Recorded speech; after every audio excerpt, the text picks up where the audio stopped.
सातारा जिल्ह्यातील फलटण तालुक्यातील खामगाव येथे बुधवारी पहाटे घडलेल्या अत्यंत दुर्दैवी घटनेत विजेचा शॉक लागून एकाच कुटुंबातील 4 जणांचा जागीच मृत्यू झाला। एकमेकांचे प्राण वाचवण्याच्या प्रयत्नात संपूर्ण कुटुंबावर काळाने घाला घातल्याने खामगावसह संपूर्ण फलटण तालुक्यात शोककळा पसरली आहे।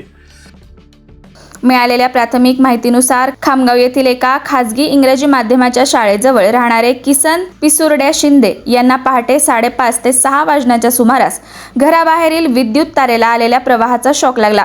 त्यांना वाचवण्यासाठी गंगूबाई शिंदे, सचिन शिंदे आणि आरती शिंदे धावले, मात्र तेही विद्युत प्रवाहाच्या संपर्कात आल्याने चौघांचाही जागीच मृत्यू झाला। घटनेची माहिती मिळताच फलटण ग्रामीण पोलिसांनी तातडीने घटनास्थळी धाव घेत पंचनामा केला। त्यानंतर 4ही मृतदेह शवविच्छेदनासाठी फलटण उपजिल्हा रुग्णालयात पाठवण्यात आले।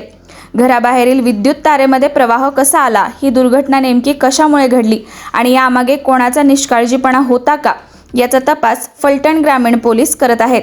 एकाच कुटुंबातील 4 सदस्यांचा काही क्षणात झालेला मृत्यू ही घटना संपूर्ण सातारा जिल्ह्यासाठी धक्कादायक ठरली आहे। या दुर्घटनेमुळे खामगाव गावात शोककळा पसरली असून मृतांच्या कुटुंबियांवर आणि नातेवाईकांवर दुःखाचा डोंगर कोसळला आहे। परिसरातील नागरिकांकडून हळहळ व्यक्त केली जात असून प्रशासनाकडून या घटनेचा सखोल तपास सुरू आहे।